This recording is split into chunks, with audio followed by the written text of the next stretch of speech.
bedtime with KidBloom WonderZone.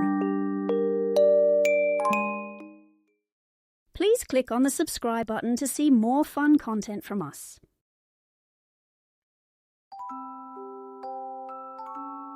This bedtime story is called The Elves and the Shoemaker. There was once a shoemaker who worked very hard and was very honest, but still he could not earn enough to live upon.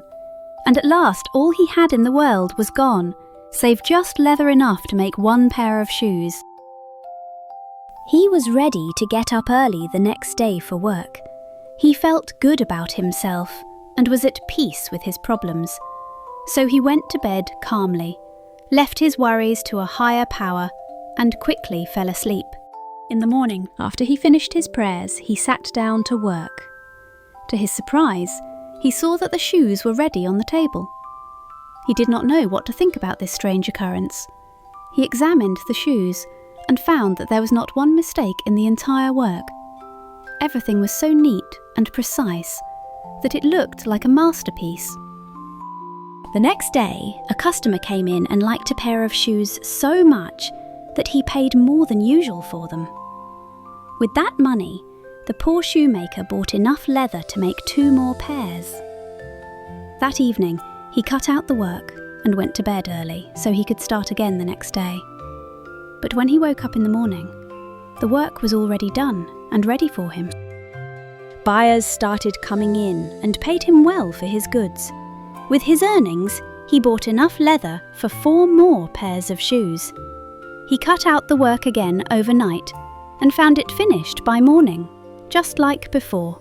This pattern continued for some time. Whatever he prepared in the evening was done by daybreak.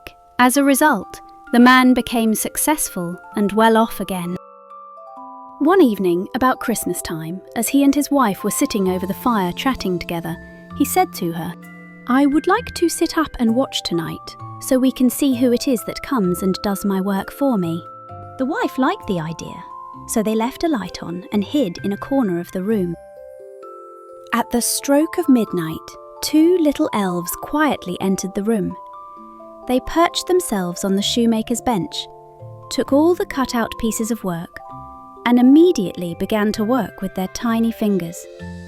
They stitched, tapped, and worked at such a rapid pace that the shoemaker was filled with wonder and couldn't take his eyes off them. They continued their diligent work until the task was completely finished, and soon the shoes were neatly arranged and ready for use on the table. The next day, the wife said to the shoemaker, "These little creatures have made us rich, and we should be thankful to them. I feel quite sorry to see them running about as they do. It really isn't proper for them to be so exposed to the cold without any good clothes. I have an idea. I will make each of them a shirt, a coat, and a waistcoat, along with a pair of trousers, and you can make each of them a little pair of shoes." The good cobbler was very happy with the idea.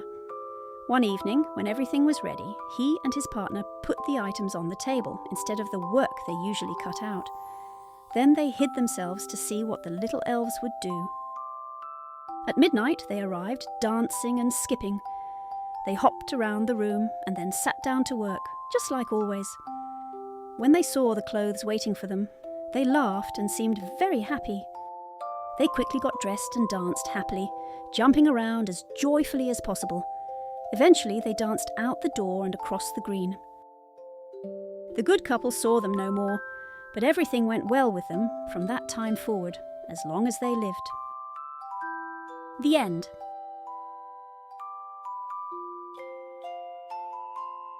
The shoemaker and his wife never forgot.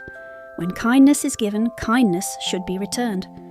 For gratitude, like a well-made shoe, carries us far and never wears out. Before you go, don't forget to click the subscribe button. If you're not sure which one to press, you can ask an adult for help. We have more than 200 fun videos with stories, songs, learning, and Christian kids videos. We hope to see you again soon. Bye, little ones.